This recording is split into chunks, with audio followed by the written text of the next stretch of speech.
তিনি বলতেন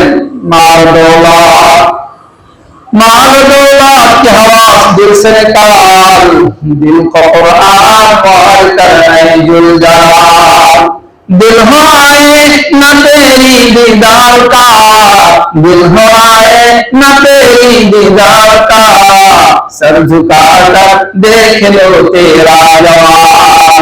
माल दौलत के हवास दिल से निकाल, दिल को कुरान कर जुल जवान, दिल हो आए न तेरी दीदार का, सर झुका कर देख लो तेरा जवान। তাহাজ্জুদের নামাজের পরে দুহাত উত্তোলন করে আল্লাহ তাআলাকে বলতেন, আল্লাহ আমার হৃদয়ের মধ্যে দুনিয়ার মায়া ভরা, আমার হৃদয়ের মধ্যে মানুষের মহব্বত ভরা। আয় আল্লাহ আমার এই হৃদয়টাকে আপনার ওয়াহদাতের নূর দ্বারা আলোকিত করে দেন, আমার এই হৃদয়ের আয়নাটাকে পরিষ্কার স্বচ্ছ আয়নার মতো করে দেন।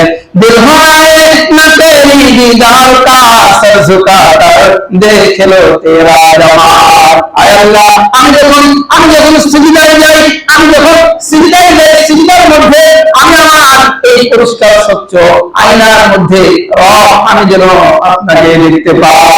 এভাবে তিনি দোয়া করতেন যে হৃদয়ের দুনিয়ার প্রতি যে মহব্বত, দুনিয়ার প্রতি লোভ লালসা, এই সব আল্লাহ আপনি দূর করে আপনার ওয়াহদাতের নূর দ্বারা আমার হৃদয়টাকে আপনি আলোকিত করে দেন। হৃদয় আর জিহ্বা এই দুটো একটার সঙ্গে জড়িত। হৃদয় ঠিক, জিহ্বা ঠিক, জিহ্বা ঠিক, সব অঙ্গগুলো ঠিক।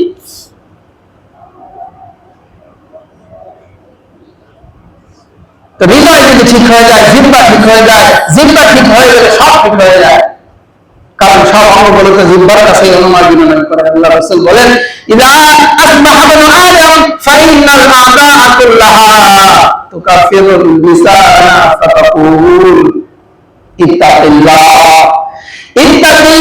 ফিনা ফাইন্না নাহনু বিকা ফাইন ইসতাকামনা ওয়া ইয়াউযুজতা ইয়াউযুজনা।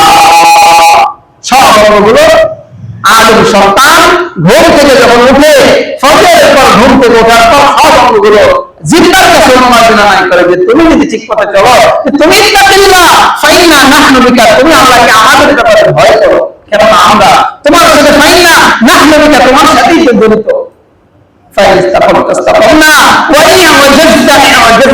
তুমি ঠিক, আমরাও ঠিক। তুমি যদি ভুল পথে, বাঁকা পথে চলো, গুনাহের পথে চলো, তো আমরা ওইদিকে যাবো। এই জন্য হৃদয় আর জিহ্বা দুটাকে ঠিক করতে হবে। এই দুইটা ঠিক, সব অঙ্গগুলো ঠিক। প্রত্যেকটা অঙ্গ আমাদের ব্যাপারে আল্লাহ তাআলার কাছে বিচার দিবে। আমাদের হাত কথা বলবে, আমাদের পাও কথা বলবে, এখন শুধু আমাদের মুখ কথা বলে। হাত কি আবার কথা বলতে পারে? যে আল্লাহ মুখ দিয়ে কথা বের করতেছেন, জবান দিয়ে কথা বের করতেছেন, কিয়ামতের ময়দানে এই হাত দিয়ে ওই আল্লাহই কথা বের করবেন, পা দিয়ে আল্লাহ তাআলা কথা বের করবেন। চোখ কথা বলবে, জিহ্বাও কথা বলবে, কানও কথা বলবে, হৃদয় পর্যন্ত কথা বলবে। প্রত্যেকটা অঙ্গ প্রত্যঙ্গ আমাদের গুনাহের ব্যাপারে আল্লাহর কাছে সাক্ষী দিবে।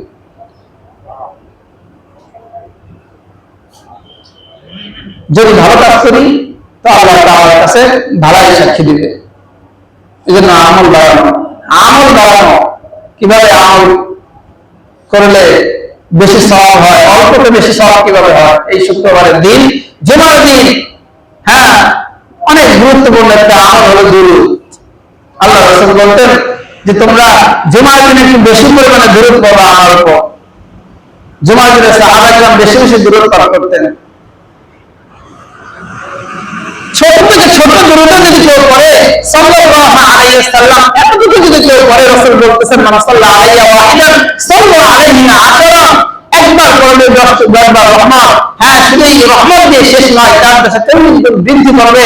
একে তো কেউ দুরূদ পড়লে তার রহমত 10টা রহমত কমপক্ষে নাযিল হবে। 2 নম্বরে তার 10টা নেকি তার আমল নামায় আল্লাহ পাক লিখে দিবেন। আর 3 নম্বরে তার 10টা গুনাহ আল্লাহ তাআলা মাফ করে দিবেন। আর 4 নম্বরে জান্নাতের মধ্যে তার 10টা পদমর্যাদা বৃদ্ধি করে দিবেন।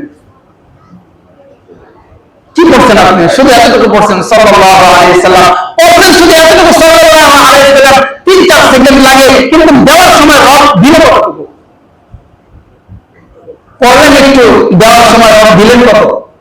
10টা নেকি দিয়ে দিলেন, 10টা গুনাহ মাফ করে দিলেন, হ্যাঁ 10টা রহমত দিলেন, আবার জান্নাতের মধ্যে মর্যাদা বৃদ্ধি করে দিলেন। হ্যাঁ দিতেই আছেন, নিতে চাই না আমরা।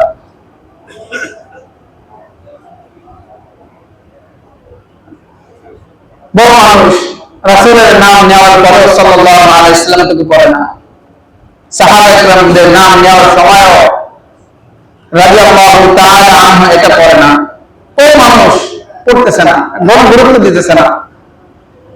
সদস্য হুজুর ওনার উস্তাদ আল্লামা আনোয়ার শাহ কাশ্মীরি রাহমাতুল্লাহি আলাইহি, মানে আমাদের শামসুল হক ফরিদপুর রাহমাতুল্লাহি আলাইহি উস্তাদ আনোয়ার শাহ কাশ্মীরি রাহমাতুল্লাহি আলাইহি, মুসাদ আহমদ মাদানী রাহমাতুল্লাহি আলাইহি, শিবলি আহমদ উসমানী হ্যাঁ রাহমাতুল্লাহি আলাইহি।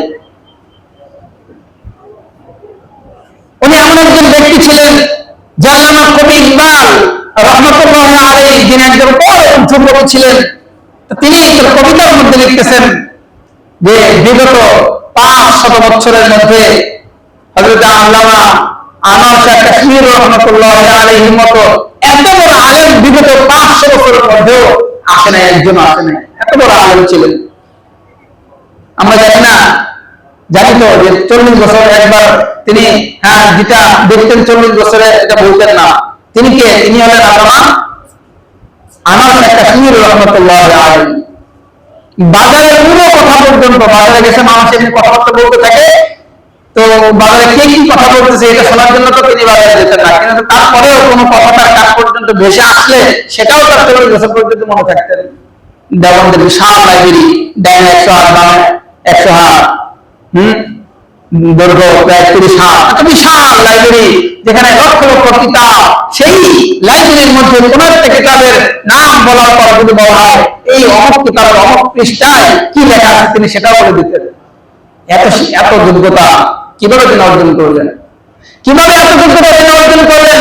তিনি যে কিতাব পড়তেন, হ্যাঁ বুখারী শরীফ, মুসলিম শরীফ, আবু দাউদ, তিরমিজি, ইবনে মাজাহ, যেই কিতাব পড়তেন সব কিতাবের মধ্যে যখন কোন নবীর নাম আসতো, আদম যখন কোন নবীর নাম আসতো, হ্যাঁ শীষ, বেদ, ঈসা, মুসা, কোন নবীর নাম আসলে শুধু নাম বলা পর্যন্ত তিনি ছেড়ে দিতেন না, শুধু নাম বলেই চলে যেতেন না। যতবারই নবীর নাম আসে ততবারই কি বলতেন? নূহ আলাইহিস সালাতু ওয়াস সালাম, ইব্রাহিম আলাইহিস সালাতু ওয়াস সালাম, শীষ আলাইহিস সালাতু ওয়াস সালাম, ইয়াকুব আলাইহিস সালাতু ওয়াস সালাম, ইউসুফ আলাইহিস সালাতু ওয়াস সালাম, যতবার আদম আলাইহিস সালাতু ওয়াস সালামের নাম যদি 100 বার আসতো কোন কিতাবের মধ্যে, তো 100 বার তিনি কি বলতেন? আলাইহিস সালাতু ওয়াস সালাম। এটা হচ্ছে নবীর পর কি দরুদ পড়া, নবীর জন্য কি দোয়া, নবীর জন্য দোয়া। অনেকে এটা বুঝেও না, কিতাবের মধ্যে লেখা, কিতাবের মধ্যে অনেক স্কুলের অনেক শিক্ষকরা এগুলো পড়ায় যে একটা মোহাম্মদ দল সরকার আলী রব সরকারকে বলিল, এগুলো লেখা। এটা কি তেমন জানে না, অনেক স্কুলের শিক্ষকরা জানে না যে দল সরকার মানে বিরোধ, এখানে মোহাম্মদ সাল্লাল্লাহু আলাইহি ওয়াসাল্লাম বলতে হবে, এটা না বলে কি বলতেছে মোহাম্মদ দল সরকার আলী রব সরকারকে বলিল। বহু এরকম পড়াইছে প্রাইমারি স্কুলে, ওখানে লেখা দল সরকার কিন্তু দলের বিরোধ, এটা অনেক মানুষ জানে না। তো তিনি এত বড় কিভাবে হলেন? সব নবীর নাম যখন আসতেন কি বলতেন? সাল্লাল্লাহু আলাইহি ওয়াসাল্লাম। নবীর নাম আসলে সাল্লাল্লাহু আলাইহি ওয়াসাল্লাম, আর অন্য কোন নবীর নাম আসলে আমাদের নবী বাদে আলাইহিস সালাতু ওয়াস সালাম। আমরা যে রাসূলের জন্য সাল্লাল্লাহু আলাইহি ওয়াসাল্লাম বলে দোয়া করতেছি, এতে রাসূলের যতটুকু লাভ তার চেয়ে বেশি লাভ আমাদের হইতেছে। একটুতে আমরা 40 গুণ পাইতেছি, গুনাহ মাফ হইতেছে, নেকি 10টা নেকি পাইতেছি, রহমত আমাদের উপর বর্ষিত হচ্ছে, জান্নাতের পদমর্যাদা বৃদ্ধি হচ্ছে, কত কিছু পাইতেছি। তো এই আনোয়ার শাহ কাশ্মীরি রাহমাতুল্লাহি আলাইহি সব সময় তিনি এই কিতাবের মধ্যে কোন নবীর নাম আসলে এটা বলতেন, আবার কোন সাহাবাদের নাম আসলে কি বলতেন? রাদিয়াল্লাহু তাআলা আনহু। একজনের নাম আসলে আমরা তো একটু শিখে নিই, একজনের নাম যদি কখনো আসে, যেমন হযরত আবু বকর সিদ্দিক রাদিয়াল্লাহু তাআলা আনহু, কিন্তু যদি দুইজনের নাম আসে হযরত আবু বকর এবং ওমর রাদিয়াল্লাহু তাআলা আনহুমা, কি দুইজন যদি আসে রাদিয়াল্লাহু তাআলা আনহু এখানে বলবো না, দুইজনের নাম যদি একসঙ্গে উচ্চারণ করে তখন বলবো রাদিয়াল্লাহু তাআলা আনহুমা। বহু মানুষ এটা জানি না, আন্দাজে সবাই সাহাবায়ে কেরামদের নাম উচ্চারণ করতেছি, আদর তো কাউদের মধ্যে নাই। তিনজনের নাম আছে রাদিয়াল্লাহু তাআলা আনহুম। সবাই একটু শিখে রাখেন, যখনই তিনজনের নাম আমরা নিব, হ্যাঁ, একজনের নাম নিলে হু, দুইজনের নাম নিলে হা, তিনজনের নাম নিলে হু। রাদিয়াল্লাহু তাআলা আনহু, রাদিয়াল্লাহু তাআলা আনহুমা, রাদিয়াল্লাহু তাআলা আনহুম। আর যদি একজন কোন মহিলা সাহাবীর নাম নিই, হযরতে আয়েশা রাদিয়াল্লাহু তাআলা আনহা, এখানে কি বলবো? পুরুষের সময় রাদিয়াল্লাহু তাআলা আনহু বলবো, মহিলা কোন সাহাবীর নাম নিলে রাদিয়াল্লাহু তাআলা আনহা। আয়েশা রাদিয়াল্লাহু তাআলা আনহা, খাদিজা রাদিয়াল্লাহু তাআলা আনহা, মাইমুনা রাদিয়াল্লাহু তাআলা আনহা, ফাতিমা রাদিয়াল্লাহু তাআলা আনহা। আর দুইজন মহিলার নাম নিলে দুইজন মহিলার নাম এবং দুইজন পুরুষের নাম এই দুটোই সমান, আনহুমা। কিন্তু তিনজন মহিলার নাম নিলে এটা কেউ জীবনে কোনোদিন বলে নাই। তিনজন মহিলার নাম যদি আসে, হ্যাঁ, যদি বলি হযরতে খাদিজা এবং আয়েশা এবং মাইমুনা রাদিয়াল্লাহু তাআলা আনহুন্না, কি রাদিয়াল্লাহু তাআলা আনহুন্না, তো আমাদের জীবনে মানে বহু মানুষ এটা বলেই না।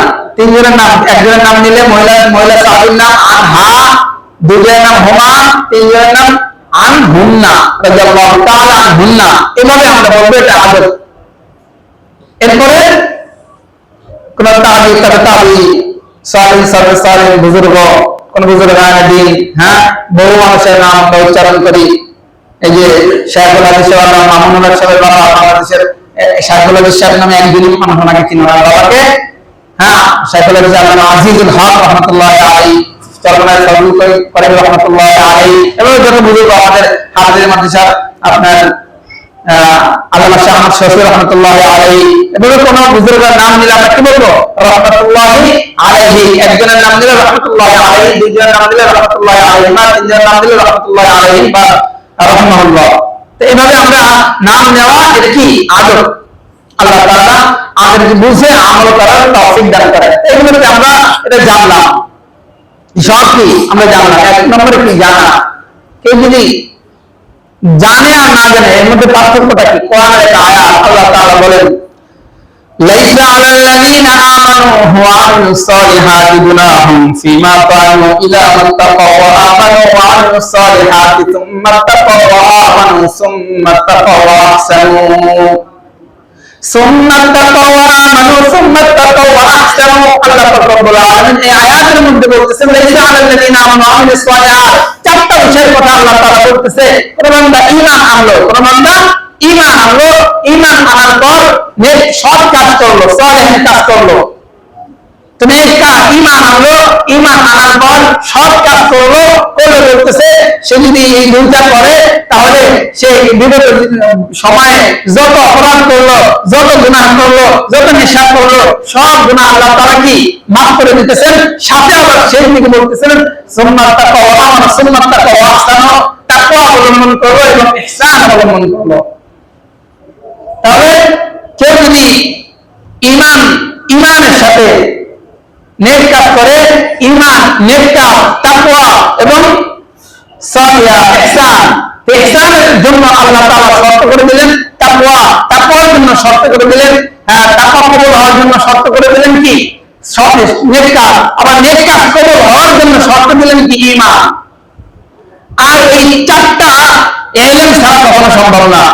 যদি ইলম ছাড়া, ইলমের বুনিয়াদ ছাড়া কেউ যদি ঈমান আনে, ইলমের বুনিয়াদ ছাড়া যে ঈমান আনলো, ওই ঈমান কোন সময় কাজে হয়ে যেতে পারে।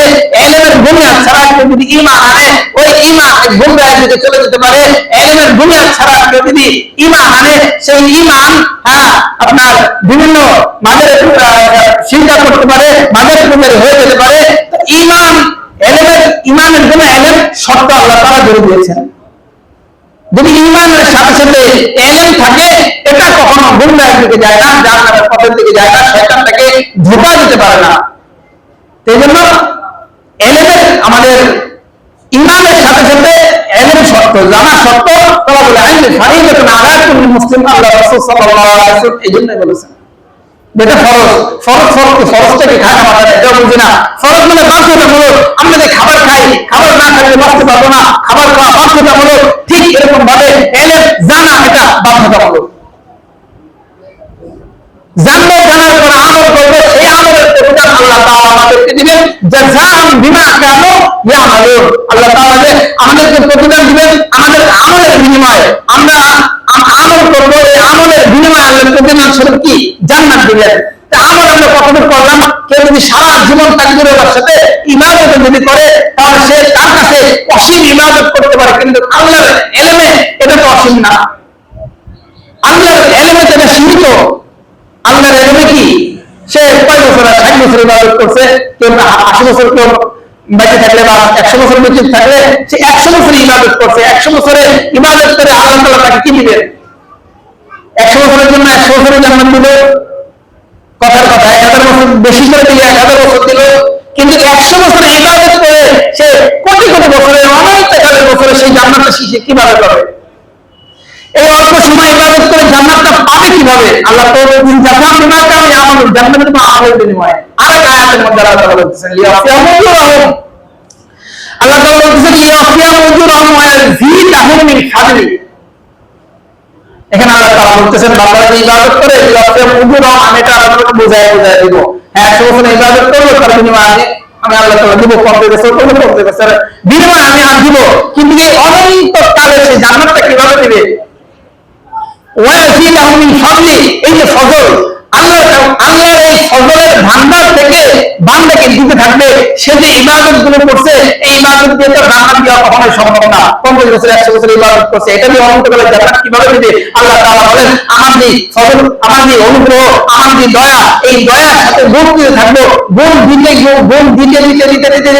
যেই পর্যন্ত না অনন্তকালের জান্নাত পাওয়ার যোগ্য, সেই পর্যন্ত আমি আমার বান্দার ইবাদতের সাথে গুণ দিয়ে ইবাদত বাড়াইতে থাকবো। এখন প্রশ্ন হচ্ছে কার আমলের সাথে কতগুলো গুণ আল্লাহ তাআলা দিবেন? কার আমলের সাথে আমাদের কতগুলো গুণ আল্লাহ তাআলা দিবেন? যার হৃদয়ে আল্লাহ তাআলার ভালোবাসা যতটুকু, যার হৃদয়ে আল্লাহ তাআলার প্রেম যতটুকু, যার হৃদয়ে তাকওয়া যতটুকু, যার দিলের কাইফিয়াত যতটুকু, ওই অনুযায়ী আল্লাহ তাআলা ওই বান্দাকে কত বেশি গুণ দিতে থাকবেন। যার অনেক বেশি আল্লাহর প্রতি ভালোবাসা, যার কাইফিয়াতের হালত যেরকম, আল্লাহ তাআলা ওই কাইফিয়াতের যা অনুযায়ী আল্লাহ তাআলা তাকে দিবেন, তত বেশি গুণ দিবেন। যার হৃদয়ে যত বেশি ভালোবাসা, আল্লাহ তাআলা তত বেশি গুণ দিয়ে তার আমলের সাথে তত বেশি গুণ দিয়ে সেই জান্নাতের উপযুক্ত আল্লাহ তাআলা তাকে করে দিবেন। কারণ অল্প ইবাদত দিয়ে আর জান্নাত সম্ভব না। এবারে আমাদের ইবাদত যতটুকু আছে, এই যতটুকু নিয়ে আমরা আল্লাহর কাছে যাব, যদি আল্লাহ তাআলা উপযুক্ত মনে করেন জান্নাত দেওয়ার, তখন গুণ দিয়ে তখন আমাদেরকে কি সেই জান্নাত আল্লাহ রাব্বুল আলামিন আমাদেরকে দান করবেন। আল্লাহ পাক উক্ত বিষয়গুলো বুঝে আমাদেরকে আমল করার তৌফিক দান করেন। তো সর্বপ্রথম বলতেছিলাম আদব, সাহাবাদের প্রতি রাদিয়াল্লাহু তাআলা আনহু বলা, নবীর নাম আসলে বা প্রত্যেকটা বিষয়ে আদব রয়েছে। এই আদবের প্রতি খুব যত্নশীল হওয়া। বিয়াদবকে আল্লাহ তাআলা পছন্দ করেন না। তা আমরা যে মসজিদে ঢুকি, মসজিদের তো অনেক আদব রয়েছে। মসজিদের কি অনেক আদব, উচ্চস্বরে কথা বলা যায় না। একজন ব্যক্তি নামাজ পড়তেছে আর একজন পিছনে চিল্লাইতেছে, তাহলে সে যে আল্লাহ তাআলার সাথে কথা বলতেছে, এই যে বিঘ্নতা ঘটলো তার কারণে, পিছনে যে কথা বলতেছে তার কারণে সম্পূর্ণ সে গুনাহগার হবে। চরম একটা অন্যায় করলো, সে চিল্লায়, সে কথা বলে তার এই মনোযোগ নষ্ট করে দিল। আল্লাহ তাআলার সাথে কথা বলতেছে, নামাজের মধ্যে নামাজ আদায় করতেছে, সে নামাজের মধ্যে বিঘ্নতা ঘটালো, এর গুনাহগার সম্পূর্ণ যে ব্যক্তি কথা বলছে সে। তো কথা না বলা, এটা কি মসজিদের আদব? তারপরে মসজিদের মধ্যে প্রবেশ করা, অনেক সম্মানিত ব্যক্তি, তাদের সম্মান এত বেশি, তাদের জুতার সম্মান এত বেশি, সেই জুতাটা বাইরে রাখে না, জুতা সহ মসজিদে ঢুকে। জুতার এত দাম যে জুতা নিয়ে মসজিদে ঢুকতেছে। জুতা কেন বাইরে রাখবে? জুতা নিয়ে কি করে মসজিদে ঢুকে? যেই ফ্লোরে মানুষ সিজদা দিতেছে, আল্লাহর কুদরতি পায়, সেই জায়গায় কি জুতা লাগিয়ে গেছে। এই সামনে মসজিদের ফ্লোরে যে না, ওর পেছনে যেখান থেকে সিঁড়ি থেকে যখন সে মসজিদের ফ্লোরে পা রাখে, ওই ফ্লোরতে একই দাম, পুরা মসজিদের ফ্লোরটা এক। এখানে মানুষ কি করতেছে? বহু মানুষ জুতা নিয়ে মসজিদে উঠতেছে। তো এটা কি আদব হলো নাকি আদব লঙ্ঘন হলো? অনেক গতকাল একজনকে দেখলাম যে জুতা নিয়ে বেরোর সময় আগে মসজিদের ফ্লোরে জুতাটা রাখে, তারপরে বের হচ্ছে। এটা অনেক বড় বেয়াদবি। এরপর আমাদের জুতা রাখে মসজিদের মধ্যে, বক্স দেওয়া, এই বক্সে জুতা রাখে না, কি করে? বক্সের নিচে এমনি জুতাটা রেখে দেয়, ময়লাগুলো সরাই যায় না পাশে। তা আমরা কি করবো? মসজিদে ওঠার সময়, বের হওয়ার সময় সবসময় জুতাটাকে সীমিত রাখবো, মসজিদের ভিতরে কখনোই রাখবো না, এটা আদব লঙ্ঘন হয়। আর জুতাটা সবসময় বক্সে রাখবো। এবার দ্বিতীয় নম্বর কথা হলো টুপি। টুপি এটা কি সম্মানের জিনিস না? যেটা অসম্মানের জিনিস পায়ের নিচে রাখে, কিন্তু প্রকৃত সম্মানের জিনিস এটা সুন্নাত। আল্লাহ রাসূলের সুন্নাত, আল্লাহ রাসূল মাথায় রাখতেন, সুন্নাত পালনার্থে আমরাও সেই সম্মানিত টুপিটাকে মাথায় রাখি। তো আমরা যদি টুপির সাথে বেয়াদবি করি, আপনার খামখেয়ালি করে, গুরুত্বহীনতা, টুপিটা নামাজ পড়লাম ভুল করে টুপিটা চাইলে ফেলে দিলাম। অনেক মানুষ ওই ঝুড়ি থেকে টুপি নেয়, নামাজ পড়ে, এরপরে কি টুপিটাকে চাইলে ফেলে দেয়, এমনি মানে দূর থেকে বাইরে। তার মানে কি এটা কোনো গুরুত্ব নাই, কোনো মানে এটা কোনো সম্মান নাই, এই জন্য ফেলে দিলাম। টুপিটা কি অসম্মানের জিনিস না সম্মানের জিনিস? আর টুপি যে এখান থেকে সবাই যেমন চায় সেই টুপি নিয়ে নামাজ পড়ে, এই টুপিটা সব নামাজিদের জন্য না, যার মনে চায় সেই টুপি নিয়ে নামাজ পড়তেছে, এমন করতেছে যে টুপি দিয়ে রাখা হয়েছে নামাজের জন্য। এটা কি সবার জন্য এই টুপি? এই টুপিটা হলো ওই শ্রেণীর মানুষের জন্য যারা বিভিন্ন কাজ করতেছে বা রসুল করতেছে, নামাজের সময় চলে যেতেছে, তো নামাজের সময় চলে যেতেছে, আর বাড়িতে টুপি আইনি আমি যদি নামাজটা পড়ে তো নামাজ জামাত পাবো না, তো খুব তাড়াহুড়োর মধ্যে সে টুপিটা নিয়ে নামাজ পড়তে পারে, তাদের জন্য। আর যারা সব মানে ধারাও বলে যদি এখান থেকে টুপি নাই, সে কি মনে করতেছে যে টুপির কোনো গুরুত্ব নাই, এটা কেনার কোনো প্রয়োজন নাই, মসজিদে আছে, মানে এটা এত সম্মান যে যেহেতু আল্লাহ রাসূলের সুন্নাত এটা সম্মানী জিনিস, এটা মাথায় নিয়ে এটা সম্মানের জিনিস, এটার গুরুত্ব আসবে কখন? আপনি যখন নিজের টাকা খরচ করে সুন্দর টুপি পরবেন। টুপি ছাড়া কেউ নামাজ পড়লে অলসতা এবং অসতর্কতা, কারো যদি অলসতা থাকে বা অসতর্কতা থাকে সে টুপি কেনে না। অলসতা এবং অসতর্কতা যদি গুরুত্ব থাকে অবশ্যই সে টুপি কেনে, গুরুত্ব না থাকলে সে যদি টুপির দাম না দেয়, মর্যাদা রক্ষা না করে, সে টুপি কেনে না, সে মসজিদে আপনি নিয়ে পড়ে ফেলেন, এটা ঠিক না। সম্মানের জিনিস যেহেতু সবাই আমরা কি করবো, মাথায় রাখবো, পকেটে রাখবো, নামাজের সময় নামাজ পড়বো, তো এই জোর থেকে টুপি নিলে কিনা করবেন, বাড়ি থেকে আপনি আনলেন না, তার মানে কি দরকারি মনে করলেন না, এটা মসজিদে পাইলে পাইলাম, না পাইলে নেই, এটা একটা মানে গুরুত্বহীনতা। এই গুরুত্বহীনতা এটা কি ঠিক? অলসতা, অসতর্কতা, গুরুত্বহীনতা, ছাড়া টুপি মাথায় ছাড়া নামাজ পড়লে নামাজটা মাত্র আল্লাহর কাছে অপছন্দনীয়। আল্লাহ পাক রব্বুল আলামিন আমাদেরকে এই বিষয়গুলো বুঝে আমল করার তৌফিক দান করুন। আদবি একটা জিন্দেগি, আমলি একটা জিন্দেগি আল্লাহ পাক রব্বুল আলামিন গঠন করার তৌফিক দান করেন। আর একটা বিষয় হলো, আমাদের দেলাওয়ার ভাই এবং রফিক সাহেবের পক্ষ থেকে দোয়া চাওয়া হয়েছে। আমাদের আলহাজ মোহাম্মদ গিয়াসউদ্দিন সাহেব, ওনার জন্য দোয়া চাওয়া হয়েছে। সিঙ্গাপুরে উনি চিকিৎসাধীন আছেন, তো ওনার জন্য দোয়া চাওয়া হয়েছে। নামাজের পরে দোয়া করবো। একই সাথে সাইফুদ্দিন কাদের চৌধুরী, আলহাজ মোহাম্মদ গিয়াসউদ্দিন কাদের চৌধুরী এমপি এবং সাইফুদ্দিন কাদের চৌধুরীর 11তম মৃত্যুবার্ষিকী, তার জন্য দোয়া চাওয়া হয়েছে। এবং সাইফুদ্দিন কাদের চৌধুরীর ছেলে সাকিব কাদের চৌধুরী ও তার পরিবারের জন্য দোয়া চাওয়া হয়েছে। আলহাজ মোহাম্মদ গিয়াসউদ্দিন কাদের চৌধুরীর ছেলে সামির কাদের চৌধুরী, তার জন্য এবং তার পরিবারের জন্য দোয়া চাওয়া হয়েছে। আমরা নামাজের পরে দোয়া করবো, আল্লাহ পাক তাদের পরিবারের সকল সমস্যার সমাধান করে দেন, এবং আমার সাথে সাথে আমাদের সবার পরিবারের যার যে সমস্যা আছে সবার সব সমস্যা দূর করে দেন।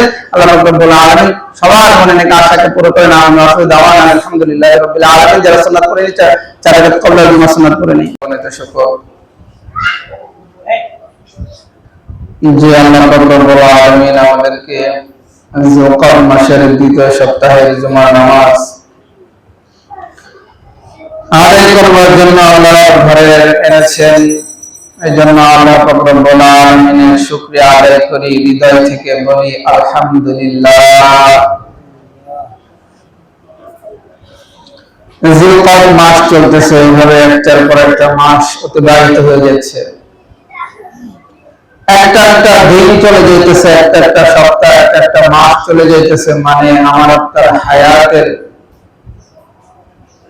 আমার আপনার নির্ধারিত হায়াত থেকে একটা সপ্তাহ, একটা মাস ক্রমান্বয়ে চলে যাইতেছে।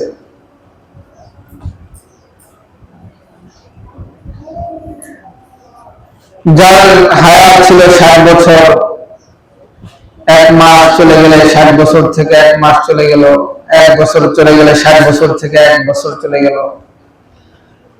এভাবে আমাদের হায়াত গুলো ফুরায় যাইতেছে, শেষ হয়ে যাইতেছে। যখন শেষ হয়, শেষের দিকে মানুষের চিন্তা ভাবনা, মানুষের টেনশন, মানুষের পেরেশানি কি পরিমাণ বাড়ে। মধ্যপ্রাচ্যের যুদ্ধের তেল যখন শেষের দিকে, যে সমস্ত দেশের তেল শেষের দিকে, তাদের কি পরিমাণ পেরেশানি, কি পরিমাণ চিন্তা, যে শেষ হয়ে গেলে কি হবে, কত পেরেশান। আমাদের হায়াত শেষের দিকে, যাদের চুল দাড়ি পেকে গেছে হায়াত শেষের দিকে, তো আমাদের সেই তার চেয়েও তো হাজার রকম বেশি টেনশন, বেশি পেরেশান করা দরকার। আখিরাতমুখী চিন্তা ভাবনা বেশি পরিমাণে করা দরকার। দুনিয়ার জন্যই মানুষের এত চিন্তা, তেল নাই চলবে কিভাবে, হায়াতের সময় তো আর বেশি নাই, কবরের এই লম্বা সময় আমরা পার হবো কিভাবে, সেই চিন্তাগুলো কোথায়? তারজুল মালাইকাতু ওয়া ইলাইহি ফিয়ান কানা 50,000 বছর পর্যন্ত শুধুমাত্র হিসাব নিকাশের জন্য অপেক্ষা করতে হবে। এই এত দীর্ঘ সময় আমরা কাটাবো কিভাবে? হিসাব নিকাশ শুরু হবে না 50,000 বছর অতিবাহিত হওয়ার আগে। একটা মানুষ সেদিন দাঁড়ায় থাকবে, হিসাবের অপেক্ষায় থাকবে এই দীর্ঘ সময়। কিভাবে সেই সময় আমরা কাটাবো? কোনো চিন্তা নাই, কোনো ফিকির নাই। আল্লাহ রাসূল নিজে কাঁদবে আমাদের জন্য। আল্লাহু আকবার। জান্নাত জাহান্নাম ভ্রমণ করবার পরে জিবরাইল আলাইহিস সালাম কাঁদে, আজরাইল আলাইহিস সালাম কাঁদে। জিজ্ঞাসা করলেন বিশ্বনবী মুহাম্মদ রাসূলুল্লাহ সাল্লাল্লাহু আলাইহি ওয়াসাল্লাম, বলতেছে হে জিবরাইল, তোমাকে যতবার তোমার দিকে তাকাই তুমি কাঁদো কেন? তোমার কাছে পানি কেন পড়ে? বলতেছে ইয়া রাসূলুল্লাহ, ইয়া হাবিবাল্লাহ, যেদিন থেকে আমি জাহান্নাম দেখছি, সেই জাহান্নামের ভয়ঙ্কর সেই আযাব দেখে আমি আর নিজেকে কন্ট্রোল করতে পারি না, ভয়ে আমি কাঁপতে থাকি, আমার চোখে পানি অঝরে পড়তে থাকে। আজরাইল আলাইহিস সালাম আর হযরতে জিবরাইল আলাইহিস সালাম দুজনকে আল্লাহর হাবিব প্রশ্ন করলেন, দুজনেই উত্তরে একই প্রশ্নের জবাবে একই উত্তর দিলেন, সেই জাহান্নামের ভয়ে আমি কাঁদি। দুই ফেরেশতা জাহান্নাম ভ্রমণ করবার পর থেকে আল্লাহর হাবিব যখন তাদের দিকে তাকায়, তাদের চোখে পানি, তারা ভয়ে কাঁদে জাহান্নামের ভয়ে। এবার দুই ফেরেশতা একসঙ্গে মিলে আল্লাহর হাবিবকে প্রশ্ন করলেন, ইয়া রাসূলুল্লাহ, ইয়া হাবিবাল্লাহ, আমরা যখন আপনাকে দেখি তখনও তো দেখি আপনি কাঁদেন, আমরা যখন আপনার দিকে তাকাই তখনও তো দেখি আপনার চোখে পানি, আর জাহান্নাম ভ্রমণ করবার পর থেকে এই দৃশ্য। দুই ফেরেশতা মিলে একসঙ্গে যখন আল্লাহর হাবিবকে প্রশ্ন করলেন, আল্লাহর হাবিব জবাব দিচ্ছে, হে জিবরাইল, হে আজরাইল, যেদিন থেকে তোমরা আমাকে জাহান্নাম ভ্রমণ করাইতে নিয়ে গেলা, সেই জাহান্নাম ভ্রমণ করে আসার পর আর আমি আমার চোখের পানি ধরে রাখতে পারি না। জাহান্নামের এই ভয়ঙ্কর দৃশ্য, এই ভয়ঙ্কর আযাব, এই আযাবের লেলিহান দেখে আমি চোখের পানি ধরে রাখতে পারি না। আমি এই জন্য কাঁদি, তোমরা তো নিজের জন্য কাঁদো, আর আমি বিশ্বনবী কাঁদি আমার উম্মতের জন্য, যে আমার উম্মত এই ভয়ঙ্কর এই শাস্তি কিভাবে তারা দিবে, এটা কিভাবে এই শাস্তির মধ্যে তারা থাকবে, এই ভয়ঙ্কর জাহান্নামের মধ্যে কিভাবে তারা থাকবে, আমি আমার উম্মতের জন্য কাঁদি। আমাদের জন্য আল্লাহর রাসূলের এত চোখে পানি, এত কান্না, যে কিভাবে সেই জাহান্নামে থাকবো, অথচ সেই আমাদের কোনো ভাবনা নাই যে কিভাবে আমরা জাহান্নামে থাকবো, কিভাবে আমরা সেই জাহান্নামের আযাব সহ্য করবো, কোনো ভাবনা নাই। আল্লাহর রাসূলের এত ভাবনা আমাদেরকে নিয়ে, এত ভাবনা আমাদেরকে নিয়ে, আমাদের কোনো ভাবনা নাই। কত গুনাহ, একের পর এক গুনাহ হইতেছে, কোনো অনুশোচনা নাই, কোনো অনুতাপ নাই, কত গুনাহ আমরা করতেছি। হায়াতের সময় একের পর এক মাস চলে যেতেছে, হায়াতের সময় কমে আসতেছে। তাহলে কি পরিমাণ চিন্তা আমাদের করা উচিত ছিল, আর কি পরিমাণ চিন্তা আমরা করতেছি।